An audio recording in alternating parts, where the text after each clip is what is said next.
Hello, I'm John Brink, and we are podcasting on the Brink from downtown Prince George.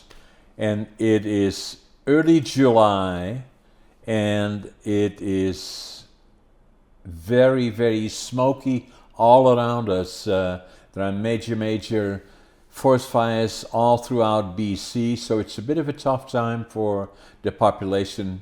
A bit on the scary side sometimes. It is, pretty dense outside. So hopefully we will get rain soon and things will ease up a bit, because it makes it very difficult on the population. It's not very healthy, actually. And today's special guest, her name is Lacey Hunniford. Welcome to the show, Lacey. Thanks so much for having me, John. So, just a little bit about you. Are you, kind of looking at your bio, were you born in Prince George? Are you from Prince George originally? Yes, I've lived in Prince George pretty much my entire life, other than a few years in the late, 2007 to 2011. I was living in Kamloops, but I was raised at Ness Lake, I guess just outside of Prince George. Yeah, how far is Ness? Prince George is an absolute beautiful area, and BC is a beautiful, beautiful province. Prince George is in northern British Columbia, and a lot of people internationally watching us. Prince George is a big province. Prince George is about 750 kilometers north of Vancouver, and it's a beautiful area normally, not today because of all the smoke, but we have lots of lakes, a lot of wildlife around the region. It's a beautiful, beautiful area. It is, yeah, and Ness Lake is about 25 kilometers northwest of Prince George, and so we grew up rural life, running around like crazy country kids, having fun. Yeah, and so your family is and was all around here in this area? That's right. Yeah, my dad moved to Prince George in the 70s, and then met my mom here as well, and then they bought that place out at Ness Lake. Yeah, and your dad's name is Ken? That's right. Ken, and your mom's name? Is Anne. Anne? Yes. Have you got siblings? I do. So I have two younger sisters. What are their names? Nikki Hunniford, and she runs Hunniford Meats now. She took over one of the businesses that my parents started. Wow. Yeah, and then Jamie Hunniford is my little sister, and her and I help run Hunniford Gardens. Yeah. How old is your younger sister? Oh, does she want me to say? No. She's okay. No, I shouldn't ask you. I thought that she was quite young. No, 36. She's okay, 36. That's fine. Yeah. So yeah. And her name is Jamie. Jamie? Yes. Okay.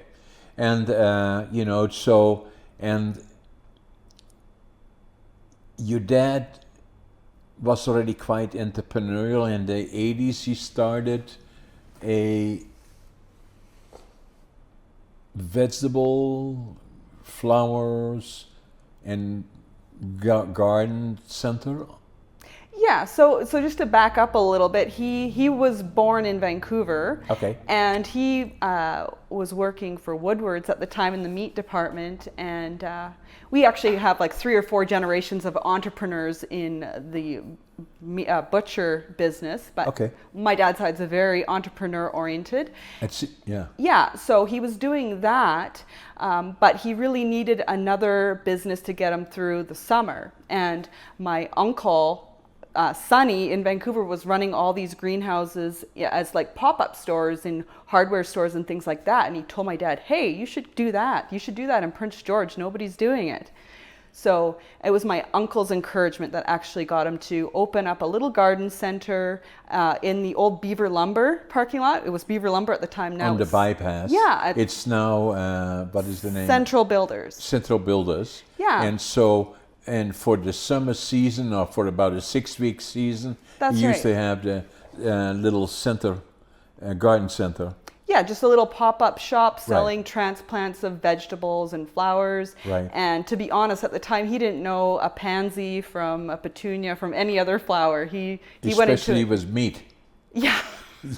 Yeah. Completely different animal. Yeah. So he started that when in the early 80s? Yeah, it was 85, I believe, was okay. the first year he did that. Yeah. Okay. And then started it in your mom?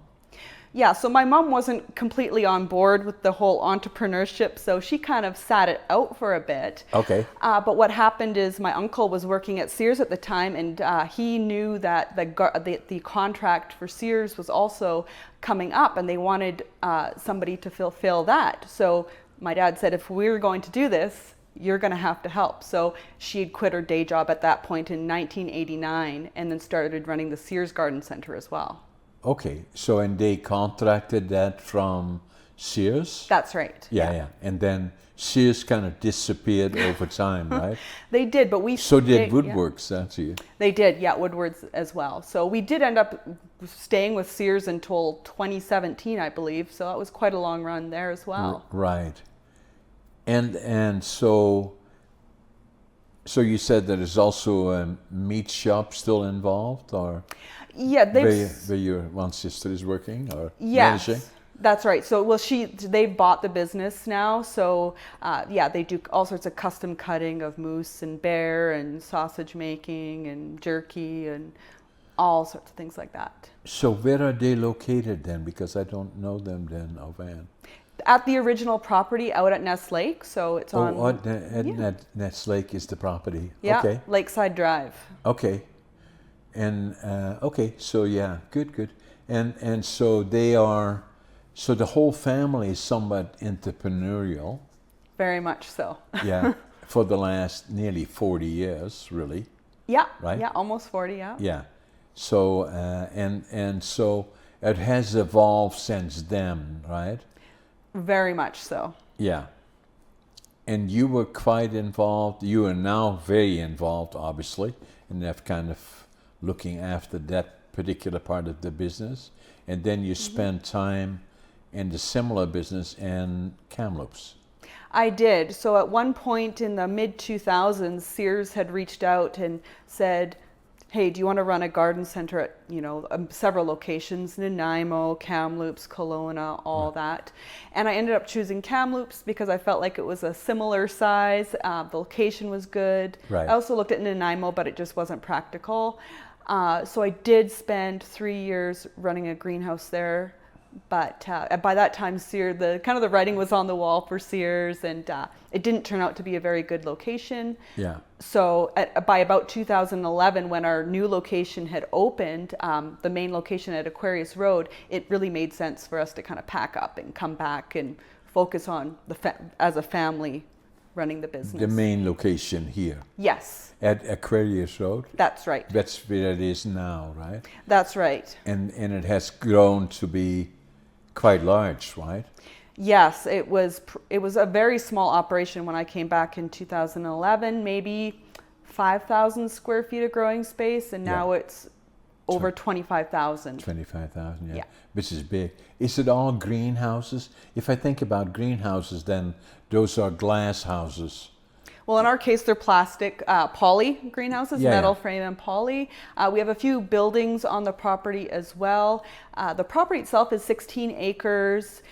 Most of it's forested. Pretty big property. It is, yeah. It's a really nice piece of land in the agricultural land reserve. And we also have a field with perennials and trees and shrubs, and really any plant you could want to grow, we carry. So it's a very unique business, right? So your dad, when he first started in 1985, didn't know much about it. So how did he acquire the skill sets other than hiring some people that did? I think a lot of courage and just, my dad does like to take risks. He's not afraid to take risks. Right. He's not afraid to learn and ask. So, he formed a pretty good network of people just meeting different suppliers and things like that on the coast. And because my uncle was already running greenhouses, he kind of knew how the format worked to make it successful. And so what makes it successful, especially in a region like this?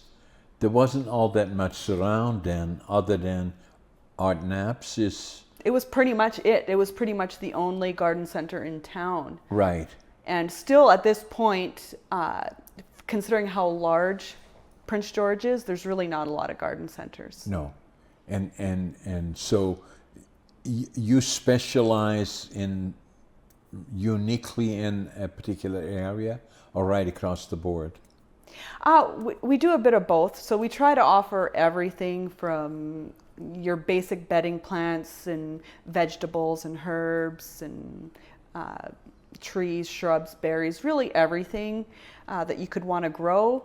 And we're all gardeners too, so we always want to try new things and find unique things. Because you acquired the skills as well, and you like it, right? You know, it's also your passion already, so that makes business so much easier as you then develop it into other areas. Yeah, I started working at the garden center at Sears when I was 12. So, yeah. Oh my God. Yeah. Probably a little young, but you know, I was helping water plants and carry out. And what had happened is my parents told me, if you don't know the answer, you better find it out. So they encouraged me. You know, they had a full resource of books there, and so I was constantly researching. And by the time I was probably 16, all the other staff members, when customers asked a question, they would say, "Go ask her." Yeah. And I never really stopped doing that. So I love to learn and research. And like to help people as well. Right? Yeah, I love to help people for sure. And that becomes then a very important part of your business, right? The information that you supply, and you know that you can, you know, help people in making choices, right? Yeah, our goal is to make gardening approachable and accessible, and to provide people with all the information that they could possibly need to succeed in gardening here. Because lots of people just assume that they don't have the skills, but they just need a bit of information and guidance, and that's what we're there to really make that journey successful for them. So that when your dad started on the 6-week, you know, only seasonal greenhouse, you know, now you are pretty much year-round? Pretty much March until the end of October now with our fall events that we're doing. Right. And then there's just a lot of planning even in the off season, because there's just so much planning of crops and seeding and ordering and all that good stuff. So yeah, it's almost full year round now. So you prepared and ready for the next year already? Yeah. Is the climate here somewhat different than it is in Kamloops or Vancouver? Very much so. Yeah, a lot colder. So gardeners usually only have really from May until September to garden, with a little bit of time at, you know, maybe in March a bit, or you're starting plants in the house. But it is a shorter season, but people love their gardens here. So as an entrepreneur then, you know, so how do you, already since you became involved, the company has grown a lot. You employ around 15 people or so. Yeah. You know, which is a lot. It is. Right? And, you know, so where do you go, thinking now as an entrepreneur? I always kind of look and say, okay, where do I go from here? You know, do you look at expanding or changing things, or what how do you go forward? Well, due to the nature of the business, it's pretty intense for March until May especially. I also have a few side gigs, so I'm personally quite busy. My parents are approaching, and my dad approaching retirement age, so they're pretty content to be just running it, you know, March until October. And have that off time to be planning. But the expansion the last year and for this year has been our fall festival, where we're doing a pumpkin patch for 8 days, and then market days as well. So that's like another month into our season that we've added in the last couple of years. Yeah. So which makes the off period very, very busy to get organized. And then the other thing that you're involved is in, you're physically quite active. You're involved in yoga. Yes, You want to tell us a bit about that? Sure. Is that for your health? You're fit, obviously, because you probably a go-go. That's what I call myself, a go-go guy. I always run. I'm always in a hurry. And is the yoga kind of a hobby, or is it something that you really enjoy from interacting with other people and one of those things? Well, there's a bit of a story to it. I was first introduced to yoga when I was in my late teens, and I kind of dabbled in it a bit. And then when I was in my late 20s, I ended up going back to yoga just to deal with a bit of stress and anxiety, and I needed to move my body, so I like to, kind of discharge that stress and process that through movement. So I got more into it then. And then it had just been so beneficial to me for many years that I decided to do a yoga teacher training in 2018. It was Carla Wainwright's last teaching, and Carla used to own Chinook Yoga Studio. And I really wanted to... here in Prince George? Yeah, she owned the yoga studio here in Prince George, yeah. And she had an immersion teacher training in Mexico, so I decided to go. And I decided to just go for myself, but by the time I got done the teacher training, I decided that I felt compelled to teach. I felt like yoga had done so much for me that I needed to share it with others as well. So. Right. And coincidentally, at Aquarius Road, in the basement, there was basically an unfinished basement that's about 1,500 square feet, and it just seemed to be waiting there to be transformed into a studio. So I run a yoga studio out of there from November until March. Perfect. Yeah. Mm-hmm. How far is it from here to Aquarius Road? It's about 25-minute drive, so I'm going to say about 25, 30 kilometers from downtown. It's about 10 kilometers from the heart. Okay, highway. Not all that far, right? No, it's not. So, and so it's become a business as well as something that you like to do, and because it has done more for you than just kind of physical exercise. It is more than that, right? Absolutely, yeah. And there's really nothing out there in that community to serve, and people don't really want to drive that much in winter necessarily, drive at night. No. So to have something in that community really fulfills a need that I'm happy to fill. And there's no better way to understand something better than by trying to teach it, right? Yeah, well, exactly, because it's all about, there's nothing more important than health and mm-hmm. fitness, right? So, and it fits right into that. I hear a lot of people more so, I'm quite involved going to the gym and trying to stay in shape, and there are more and more people involved in yoga, but I find even in my podcasting that I hear people are more and more involved and more conscientious about fitness than they've been, especially in the last 10 years, 15 years, people have become more aware of it. Definitely, and especially over the last few years, having a movement that helps address your mental health, and just being mindful of your body and being aware of what's going on in your body, and yoga is very good at doing that. I mean, any exercise is going to make you feel better, right? And be better for your mental health, but I definitely do like that approach. Yeah.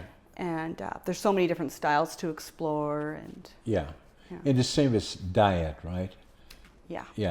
Diet and physical fitness, I try to go, I've been competing bodybuilding and physique, just got me into it. In 2008, I had a bit of a scare, nearly died, had a case of diverticulitis.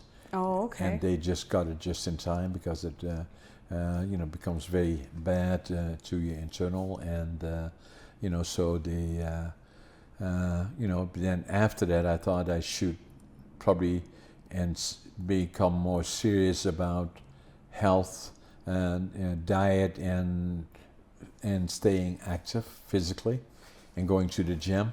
So I got a trainer, and and then started going to the gym regularly and started training. And after about 7 or 8 years, somebody said to me, "Have you ever thought about competing?" I thought, "Me? Really?" And so then the more I thought about it and talked to my trainer about it, said, "Well, why not? That gives me a goal." Exactly. And then it makes me go to the gym, and and then started competing, and did quite well actually.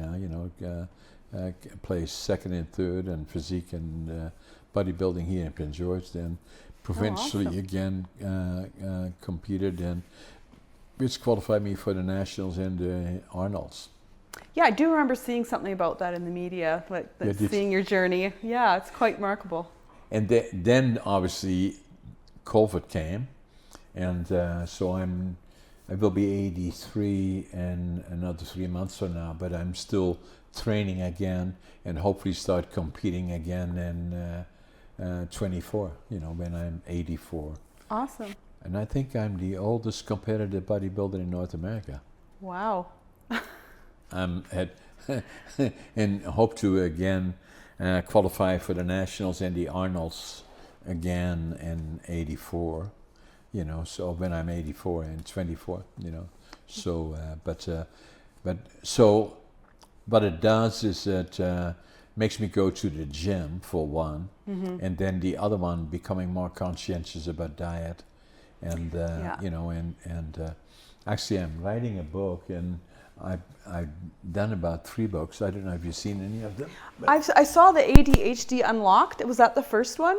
Oh no, Against All Odds was the first one? I've seen a couple of them. Yeah, Against All Odds is the first one. And this one here, I always say, this one is, it took me 80 years to live it, 20 years to think about it, and then 2 years to write it.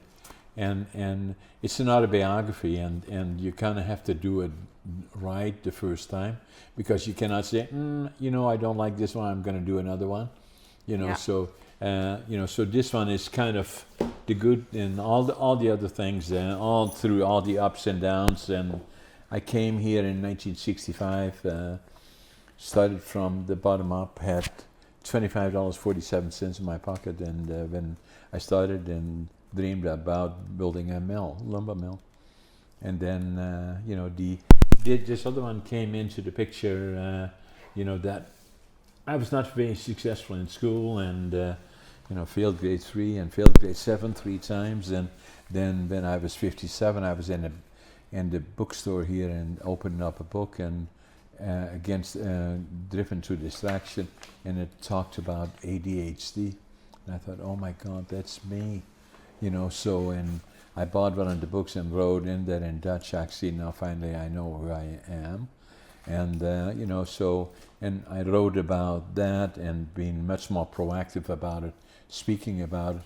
And over again, I interact, as you heard earlier, is that I had 2 guests this week. One that I knew out of Miami, a lady that is quite involved in ADHD, discovered it fairly late, and not late, she was probably in her mid to late 30s, and but discovered it about 3-4 years ago, and since the time has been very, very proactive and internationally, and so she was out of Miami, so we podcasted her, and then I had the other fellow here 2 days ago, and and I didn't know he was ADHD until, although I thought already, I wouldn't be surprised he was ADHD.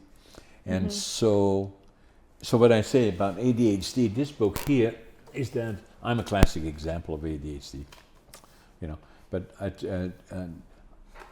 I found a book when I was 57 years old, and then I read it and I said, oh my God, that is me.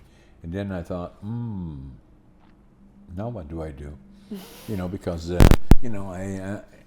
there was a kind of, kind of was a lot of stigma around it in a way.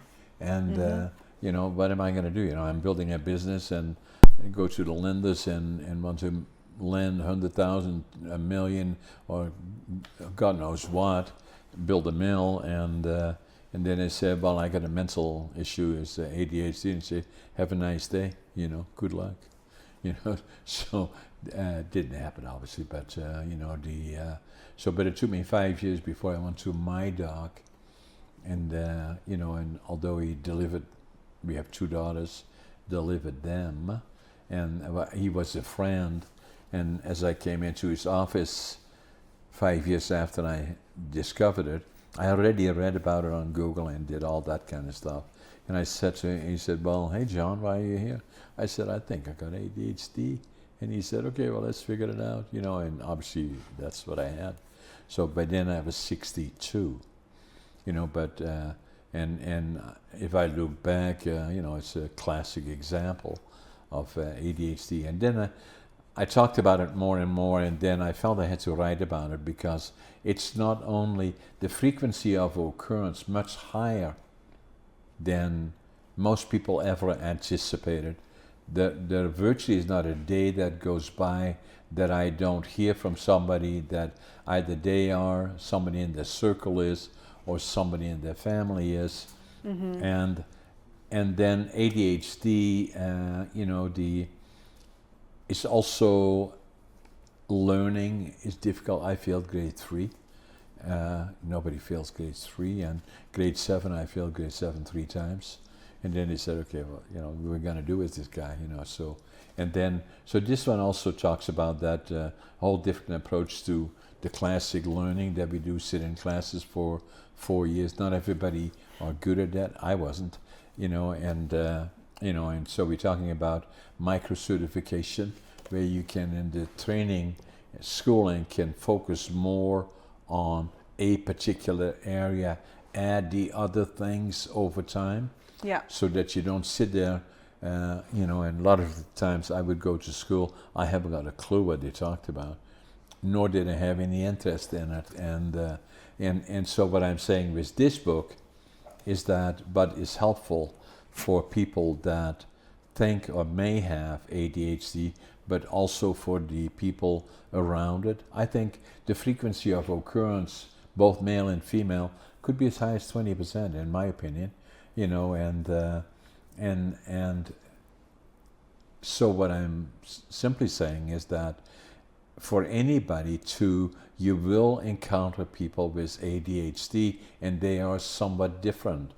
I call it the superpower, and to know about that and read about that is helpful and interesting. And for those that are affected by it, you know, it's encouraging to read the stories of others. And right now, a lot of times I get comments from people that from all over, because it's you know, it's on all the major platforms. And I also did the Audible on this, and the other book that I just did, which is an interesting process actually, writing of a book. This one is coming out on the 19th, and this kind of makes me think about you in a way, actually, finding your passion, living the dream, and the whole I did, you know, and I loved lumber from the time I was a young 10, 12 years old. My grandfather was a master carpenter, and my dad worked in a lumber mill, and I loved lumber and the smell of it alone, and being around it, and I always knew I would build a career in that particular area. But for a lot of other people, it takes them a while before they discover what they would really like to do. And then there are some others that say, you know something, I hate my job. And I say change, you know, because it affects everything around you. Oh, yeah. You know, and it's so important. And so this book is really about that, is, you know, finding your passion, living the dream. And if somebody says to me, okay, John, are you living the dream? I am. Yeah, you know, I would say so. You've got a lot going on. It was all the ups and downs, you know. Right. So I'm going to give you don't have any other books? I don't. So I'm going to sign copies for you. I'll give you thank all you. 3 of them. And so then I'm doing another one that is interesting and important. You're a writer as well.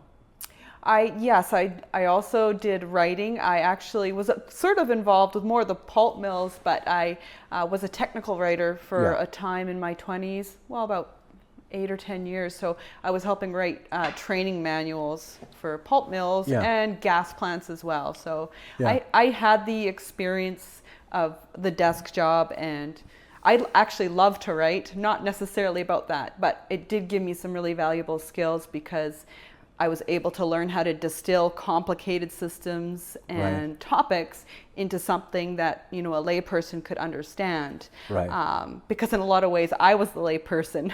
And I, you know, as a kid, I definitely felt I was in situations at times where if I didn't understand something, I felt stupid. So, you know, I try to keep that in mind when I'm teaching anything, is to, you know, I do too. Yeah, provide a, you know, as a supportive and relaxed environment to teach people, and to really just make it as simple as it can be, right? Don't make it complicated when it doesn't have to be. Exactly, and that's what I try to do in my books. You know, the amazing thing with me, although I was born in Holland, and then I grew up in the extreme. Have you been in Holland? I haven't. It's on the bucket list. In the extreme northeast end is a province, relatively small. We speak a dialect there, and that I grew up speaking dialect. So I did not grow up speaking High Dutch. I had to acquire that. I was not very good at that either.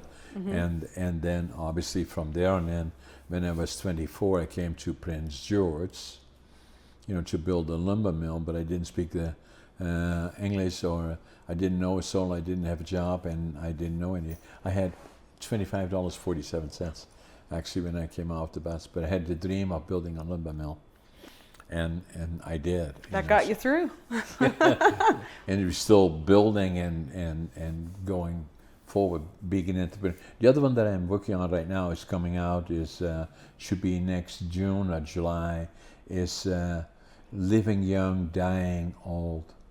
You know, so it means, how do you keep, and again, it's all very complicated in terms of what should you do in terms physically to stay fit, what diet should you, all of that is so complex, so complicated, and approaching it from simplifying it to a certain extent, obviously, and saying that how can I stay fit the longest? It's not the age, but the quality of life rather than that.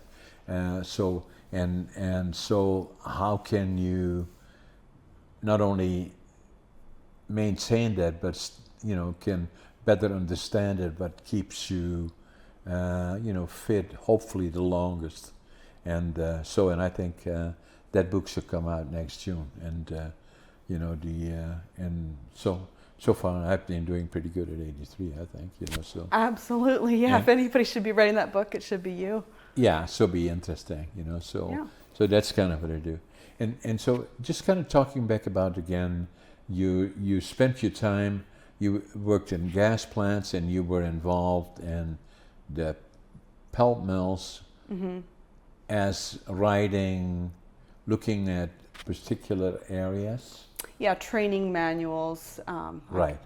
Yeah, so I can, it was just basic training manuals for how things operated for the various positions.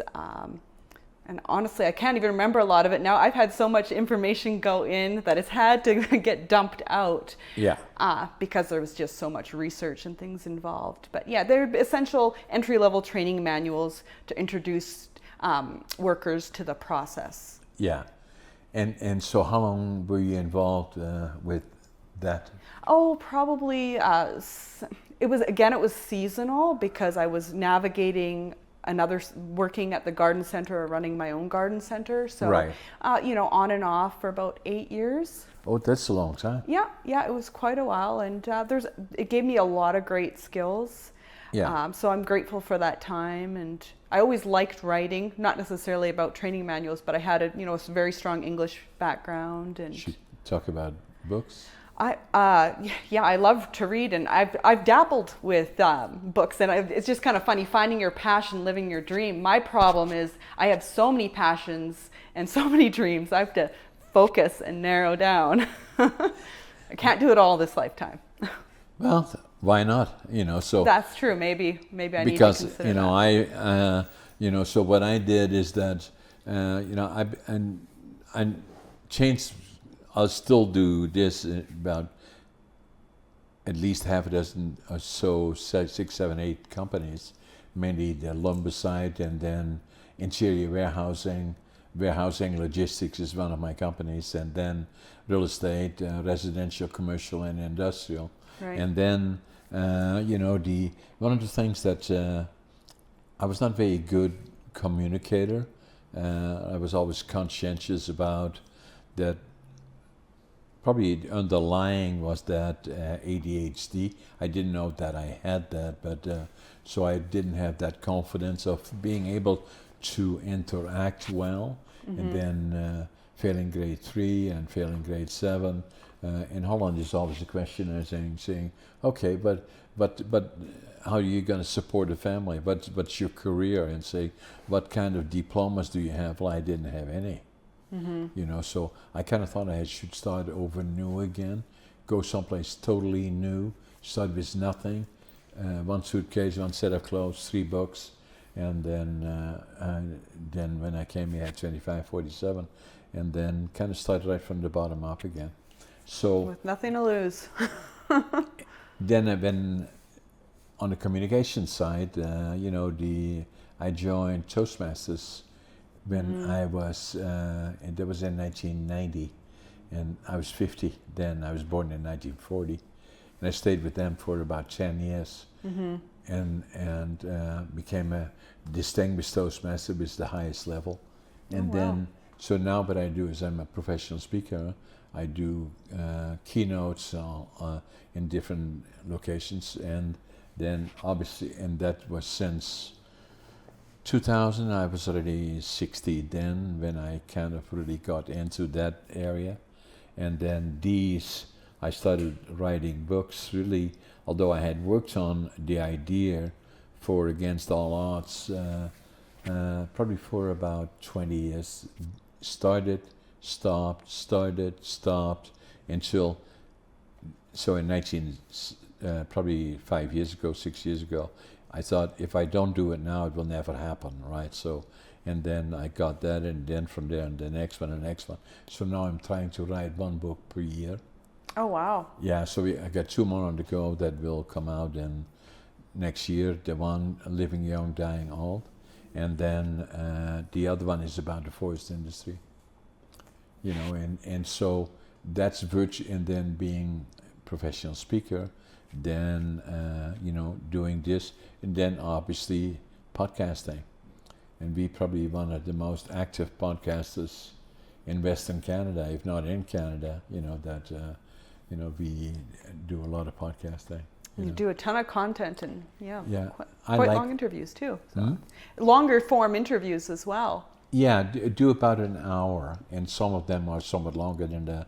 But I enjoy it, and so now what we want to do is do more of them, and then more virtual on all topics. Not only on a particular topic, not only about the lumber or about ADHD or about I like it about entrepreneurship and interesting individuals that have had an interesting background, like yourself, so that can share some of the entrepreneurship that you already have naturally, already early in life, started when you were 12 at Sears, and obviously you have the work ethic and the love for the things that you do, and I'm sure that applies to all the things that you do, and so it makes you kind of unique, Yeah, and I've got a lot of people to thank for different people showing up in my life at different times to kind of forge the path or guide me. And one of the most valuable things, speaking of public speaking, I was always absolutely mortified to talk in front of people as a... Me too. Yeah, right?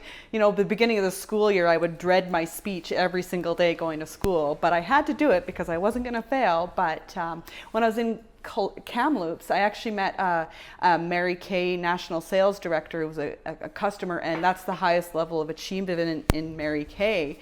And she actually invited me, and I ended up selling Mary Kay for a few years, but the life skills it gave me were just unbelievable. You know, is that right? Yeah, understanding human psychology more for myself than anything, and being able to, you know, take on doing these, you know, scary things, right? And just reframing it, you know, to make it doable, right? And gain that confidence. Exactly, right? That to me was the most important, because I kind of thought I had been a failure in Holland, you know, like because I failed the grade 3, grade 7, and saying, how can you ever support a family if, you know, and I felt I could do it, but, you know, and then I was born in 1940, so we were liberated by the Canadian Army 1945, April the 12th, 1945. And I always knew then that I would go to the land of my heroes, Canada, you know, and it is not if, but when. I wanted to go when I was 17. My parents wouldn't let me, and then I was drafted into the Dutch Air Force for 2 years, and then worked in the lumber industry in Holland for a couple of years, and then when I was 24, you know, I kind of got immigration status and emigrated to here. Oh, wow. And then I knew I wanted to build a lumber mill, so and I knew enough about Canada that the lumber was here, and although it's all kind of burning up on us now, but you know, makes it, you know, but no, it won't be. But you know, so I kind of looked at this as the opportunity, and then I landed in Montreal by plane, and then took the train, long ride, you know, beautiful. But I had a certain amount of anxiety because I didn't have much money, couldn't read. All I had is toast. That's the only thing I knew on the menu, because I had no idea. I only had so much money, so you know, came to Vancouver, and then came off the train, walked over to the immigration office. Fortunately, there was a German fellow there, and I could speak some German, so I explained to him what I wanted to do. He said, Prince George, that's where you have to go. That's where the lumber industry is, building pulp mills and sawmills, and that's where the future is for you. So you didn't know where you were coming at the time when you came over? No, other than BC. Right. You know, and you know, and then I wanted to start something on my own, right? And then that's what he said. He said, go to Prince George, Wilmington. Good advice. I would say, you know. And so, yeah, I was kind of shocked though, because when came off the Greyhound, here is a couple of blocks up, the old Greyhound station is still there. Yeah. And then I had my suitcase and my set of clothes, and I counted my money. I had $25.47, yeah. Well, your story's in the Against All Odds book, right? Yeah. I look forward to reading that and getting all the details for sure. Yeah, the other thing that these are free for you, but if you look at this one, look at the back of it, see what it costs. $25.40. Oh, perfect. So all my books are $25.47, yeah. So this. That's awesome. So I'm gonna. That's your number. That's the one. So I'm gonna sign up for you, and.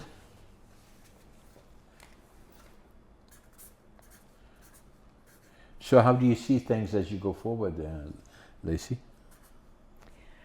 Well, things will be changing a bit because my parents will be retiring, but I certainly plan to keep expanding on the educational component of our business and teaching courses on gardening, continuing with our events, and finding other ways to integrate with the community and partnering with other local businesses and organizations so that all of them can benefit from us, because I think that's a really important part of business. Your community supports you, so in return, what do you give back, right? So exactly, that's what I always feel too. Yeah, so finding different organizations and causes that we can help out is important to me, and from there on, we'll see. It's kind of an interesting transitional time right now, so we're still figuring things out, and my sister's helping plan and chart the course as well. So we plan on still being here for many decades, bringing lots of events to Prince George, and really being part of the community. That's the garden center goal anyway.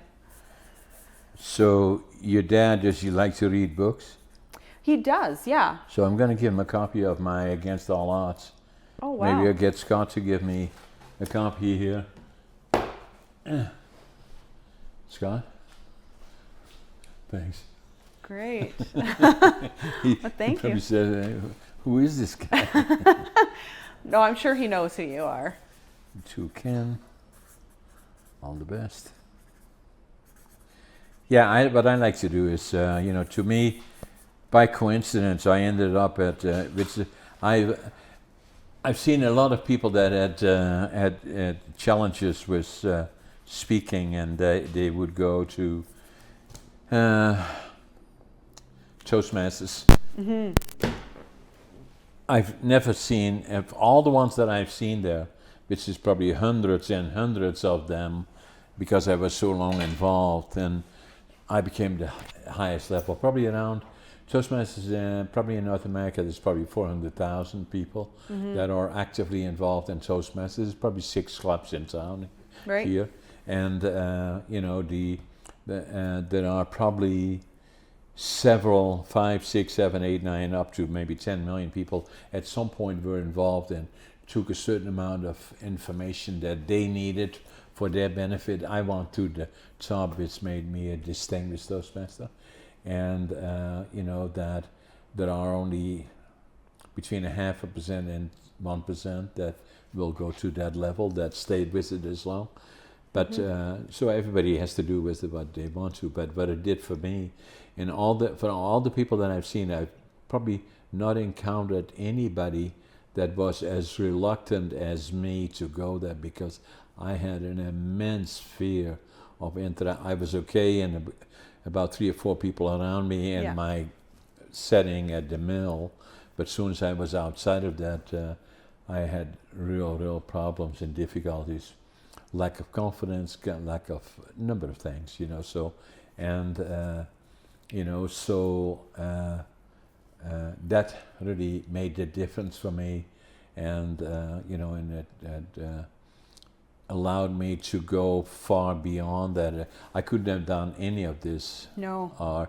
Or being obviously a professional public speaker, I love to, I'm a storyteller. That's what I do, either in writing or in speaking.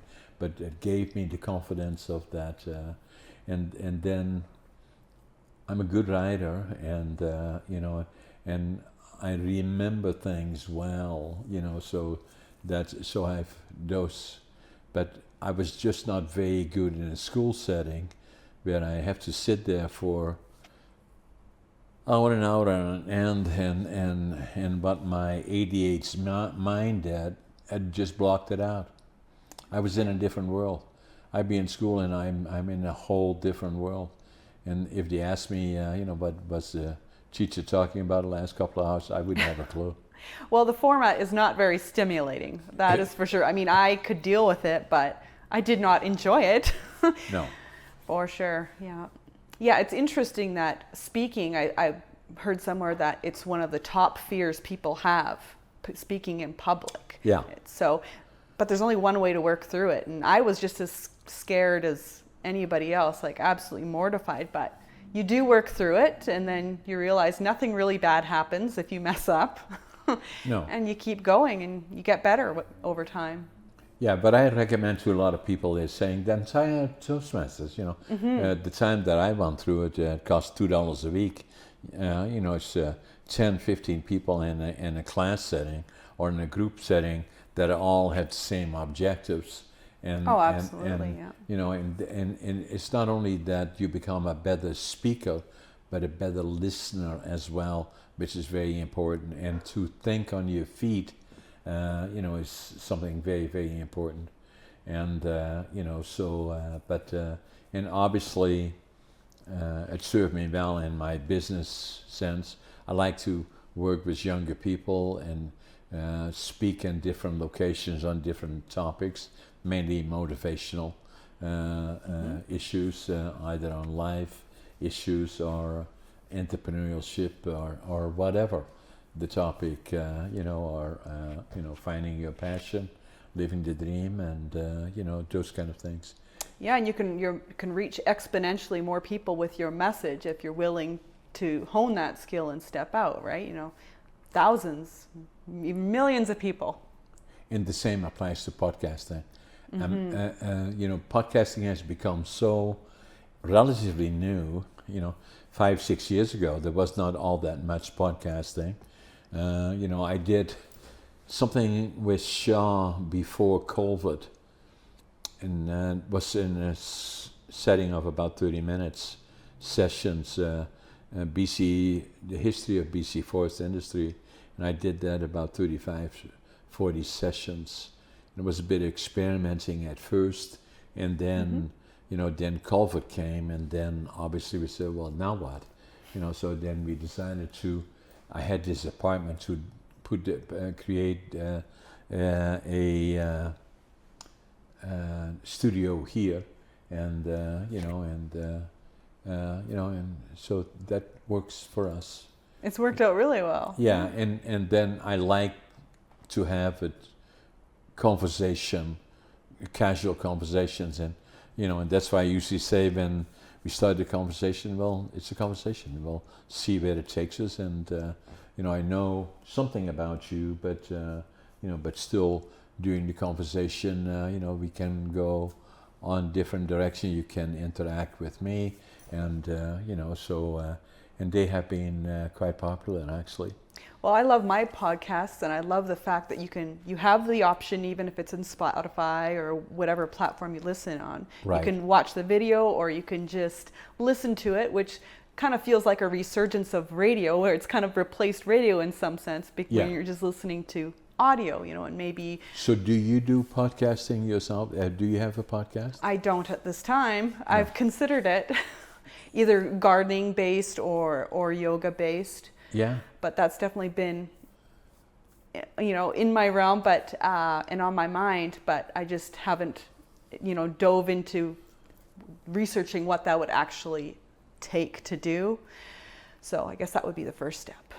Yeah, can talk to us always about it if you contemplating it, and either between Scott, myself, and our team, we can give you ideas about it.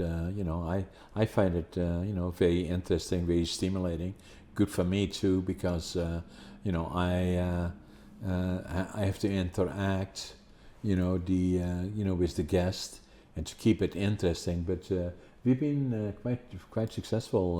We not blowing our own horn, but we probably one of the most successful podcasters, and certainly in Western Canada. On all our media, we have some of the podcasting that we have done where we have as many as 500,000 people checking in and the podcast, and 50, 60, 70,000 is not uncommon for us. And January, February, March, when we were boosting it to a certain extent, we had as many as 5 million a month. Wow. Well, because you've got the podcast format can reach anybody, basically. Anybody. Yeah, and that's what we do. We go all over internationally, and we become better known, which then means other people ask us as guests on their podcasting. Yeah, it builds organically, right? When you're interacting with so many different people and businesses and organizations, Yeah. these connections just kind of line up. Yeah. So the key would be, for you to kind of find out if there is anybody in that field, and for you to come as a guest initially, and then kind of get information from them, and then at least it would give you the exposure to it, to a certain extent. Do my field research. Yeah. Yes, I imagine that there is a lack of garden podcasts, and I was just wondering the feasibility of, with something that's such a visual thing, gardening, could I add value just doing like an audio sort of format? Yeah. So. Or you can combine it in a certain extent, by doing a podcast, but at the same time you're incorporating videos of some of the things that you do, or some of the people that you want to attend to. Is there, you can podcast about what particular thing you're doing at a particular time, and then video record some of that while you're doing it, and at the same time interact with it on your podcast. Right. Yeah. I suppose the whole podcast doesn't have to have video, just parts of it, right? Parts of it, maybe, if at all. And right. Ours, we sometimes do that. If we have a certain thing that we are doing, then we, have short pieces of video. The other thing that you will see with us is we do a certain podcasting that we do. We are on YouTube as well, and on all major medias you will see small segments of our podcast. We're on Facebook, obviously. Instagram, all of that. Yeah. So we do. Yeah. Yeah, it's great that you're doing this. I've seen you speak with all sorts of people. I've only heard snippets of most of the podcasts, but I'm happy to hear that you're doing this in the community and introducing so many great people in our community and further abroad too, on a range of topics. Exactly. Yeah. And then from there on in it becomes, we want to do more and more virtually. And what you would see is we're looking at the screen across from us here. If I do virtual, he'd be sitting close together. I would sit there where you are. The other person would be on the screen, and it would be very good quality because our cameras are good quality.